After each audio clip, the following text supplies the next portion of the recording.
You. Just what are you up to? Well, if it isn't Lawrence. Yes, it is. Try not to sound so affronted.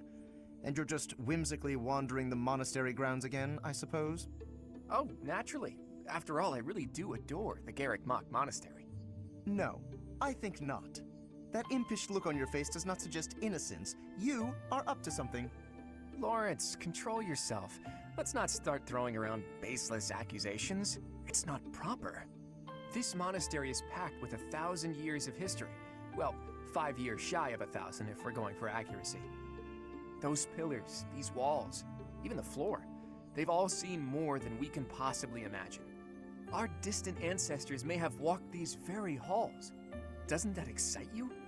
Perhaps if this were a discussion about art, but I'm afraid walls and floors are not sufficiently interesting to hold my attention.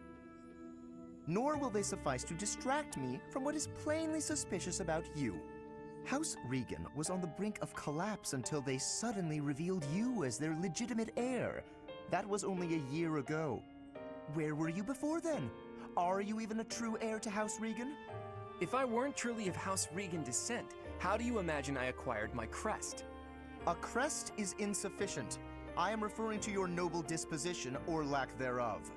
Well, that's what I came here to hone, after all. I can only hope that you will assent to instruct me in the art of snobbery, Professor Lawrence.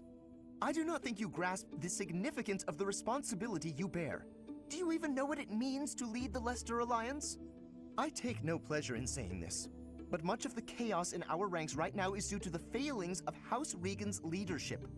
I intend to set things right, and once I expose you for the fraud you are and reclaim my rightful place, that is precisely what I will do. To be blunt, it would have been better had you never shown your face here. Sheesh, that guy. He just can't be reasoned with.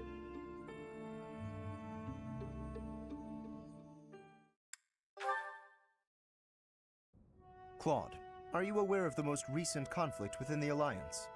Hello to you too, Lawrence. And you'll have to be more specific. The Alliance is always bickering over one thing or another. Margrave Edmund is raising objections over the assignment of his troops to the eastern defenses. If you please one noble, another will only gripe. No matter what happens, there will always be conflict.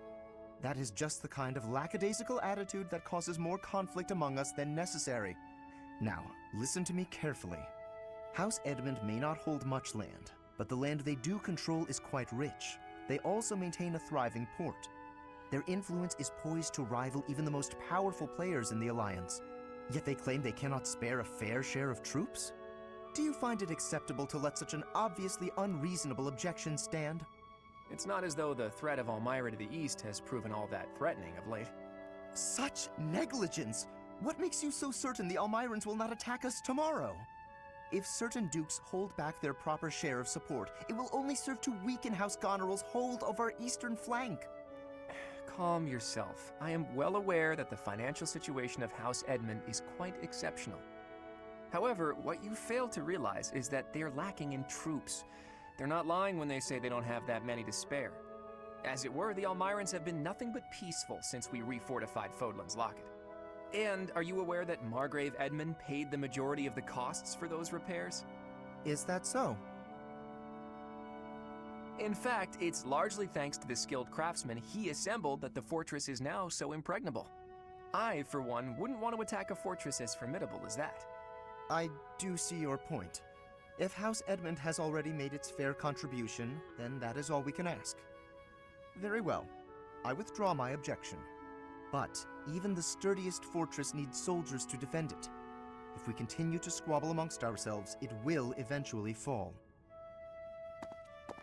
Well, and here I thought he only cared about status.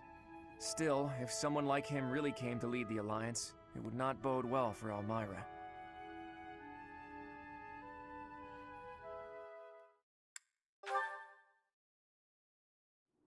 The earth nurtures the trees, and the trees bear fruit. It's the earth itself that gives us all life. O Fodlan, land of plenty, bless us with the gift of delicious food. What are you doing?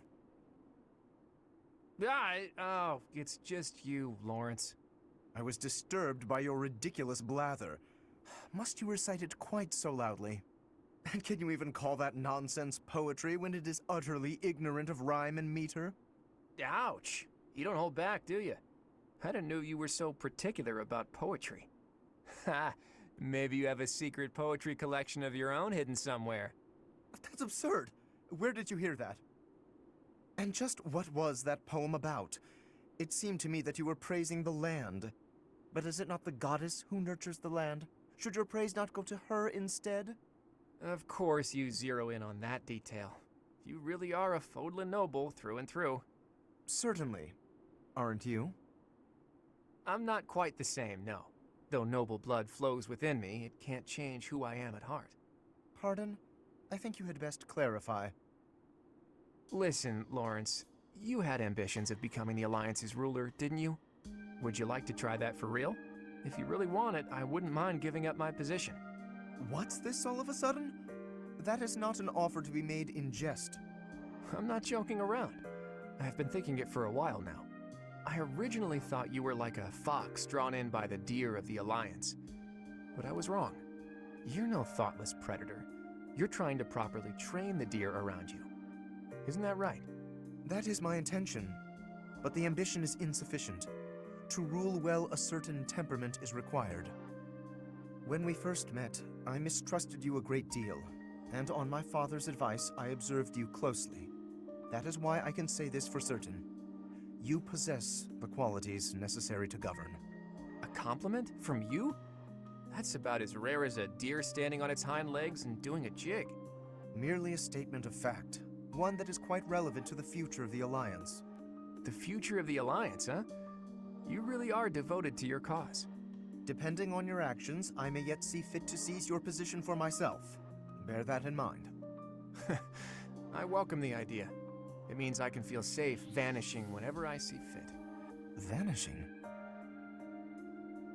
Do not tell me you intend to die in this conflict. You cannot shape the future if you do not live to see it. Ha!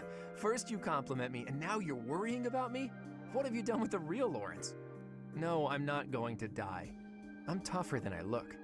Besides, this war isn't just for the Alliance anymore. It's going to decide the fate of all Fodlan. It would be cruel to leave you with the burden of uniting all of Fodlan by yourself, don't you think? Burden? Please. If there were none other suitable, I would gladly become a king. Or even an emperor. Well, well. I guess I shouldn't take Lawrence of the famous House Gloucester so lightly. Really, though. Don't you go dying on me either, Lawrence. We're going to need men like you in the age to come. The same to you, Claude. A world without you would be ever so dull.